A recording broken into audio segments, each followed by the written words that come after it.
comes, we feel happy.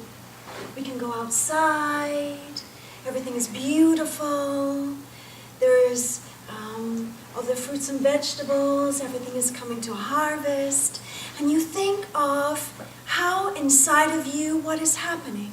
In some ways, after giving the initial birth, you're riding like on the crest of a wave, and you're realizing some things. You're feeling a little more wisdom, you're feeling more harmony, you're feeling more integrated.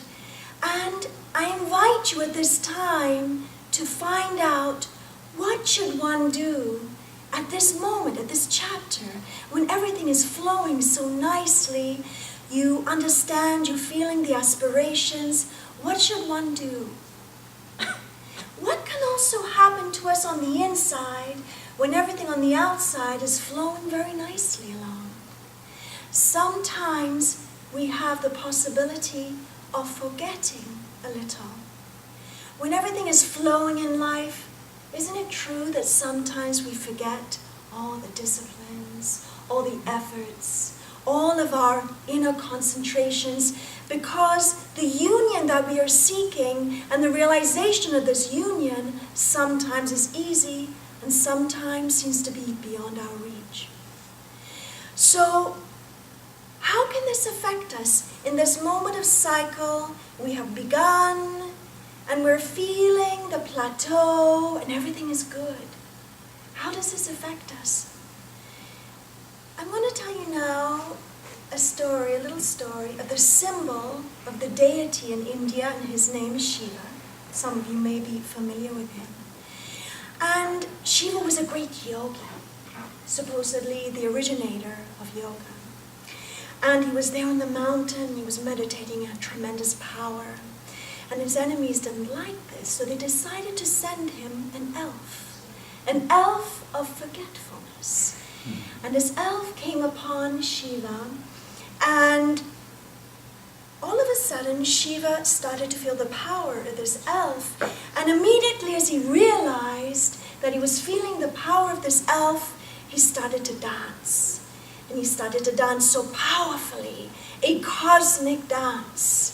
And in the symbol of Shiva, we see the power of the fire that is a ring all around him.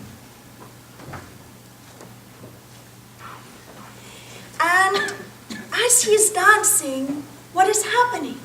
He is conquering his consciousness. He is feeling satisfied. He feels his power, and he is in the moment of liberating himself. So, what does this tell us?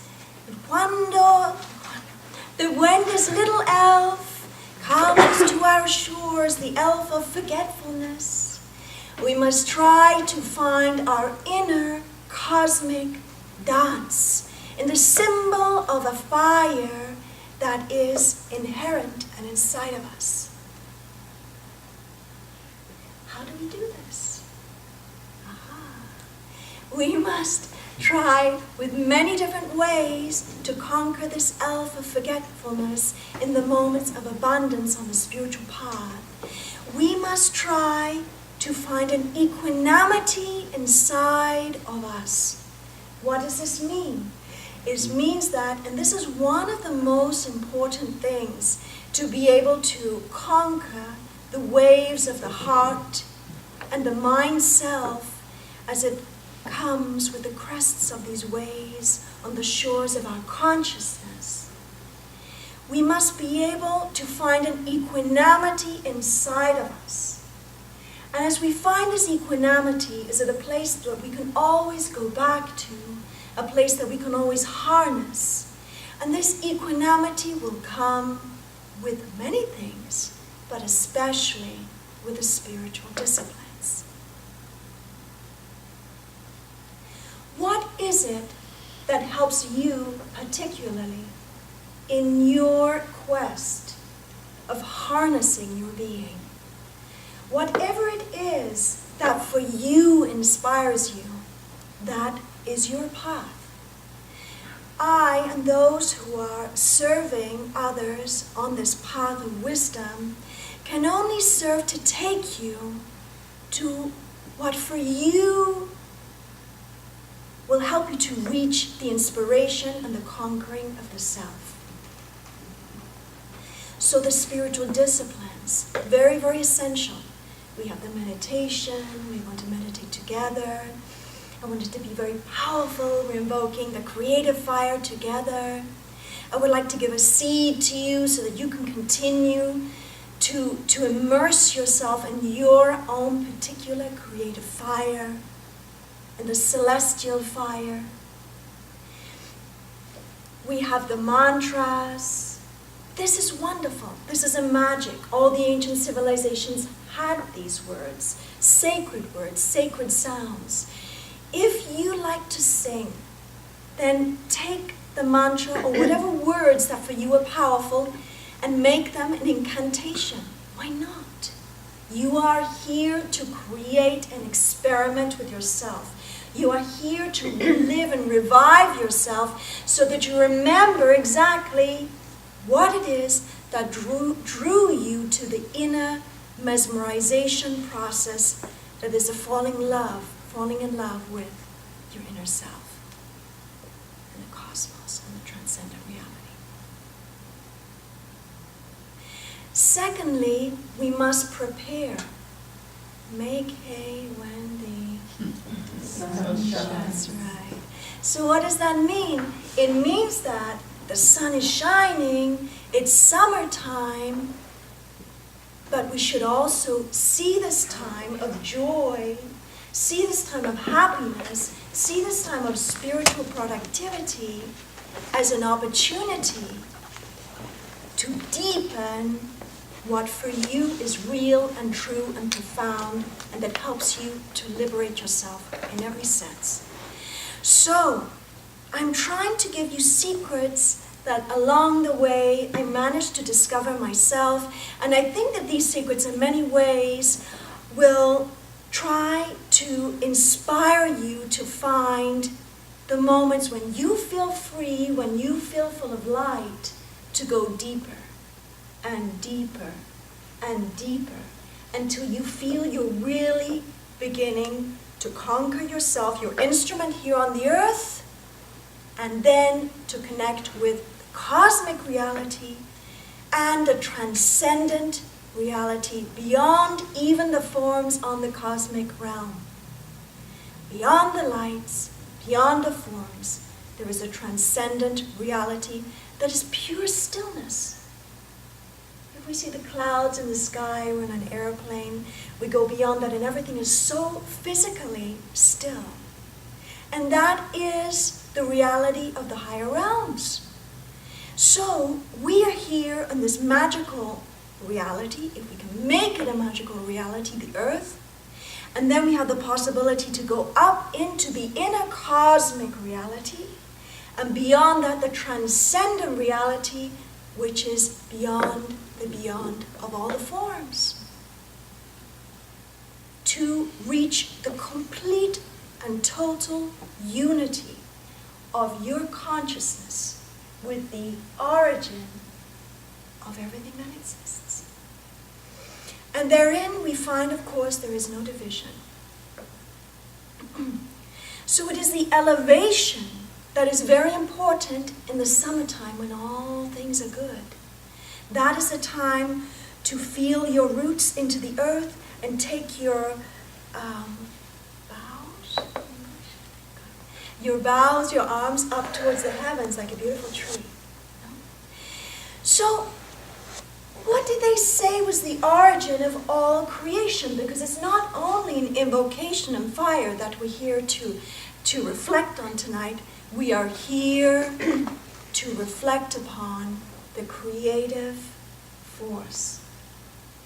And according to the ancient Hindus, they call the creative force Sat Chit Ananda. Thank you very much. Sat Chit Ananda. Existence, consciousness, bliss. What does this mean? That inside of the existence, because you cannot separate the three, there is the consciousness and there is a state of exquisite bliss that even we have no mental comprehension of the ecstasy that the Supreme Being was experiencing before there was any creation at all. And out of this great ecstasy or delight, creation was born, existence. And from the existence, the primordial force, there was consciousness, which is the emanation of this existence. So bliss is the basis of all creative force.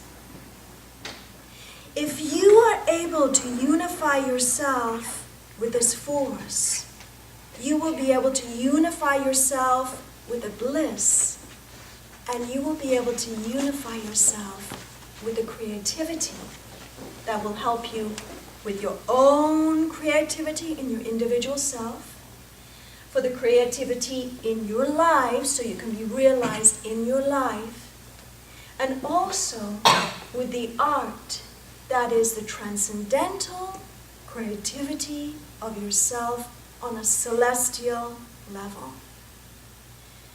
If we sleep on the path, we may rest for a little while. But it is very, very important that we continue every day to create, to immerse, to ascend, to enter in what is the realization of the three aspects: the realization of the self, the realization of oneself in life, and the realization of oneself in a transcendental way. And finally, what is an invocation? An invocation, the closest thing from when we were little ones, is like a prayer. Prayer is excellent if it comes from your heart. If you create it, you can create a love poem to your celestial self or the sacred Supreme Being, as you like to relate to what is sacred for you. So an invocation can be as powerful as the intensity of your intention while you're making it. How intense, using the will, we spoke about the will and the luminous birth. How intense is your will? How intense is your fire? How intense is your concentration? If you have the intensity, you will be able to conquer one part of yourself. And with the invocation, what is going to occur? We will find the entrance of a divine grace, which many of you know actually is a substance. We can call it Shakti Shakta. We can call it the Chi. But this is a substance that is an emanation of a love, if you like, of the Supreme Being, the beloved responding to the lover. And as this invocation, we must be sure to be sincere and very, very important, to be humble.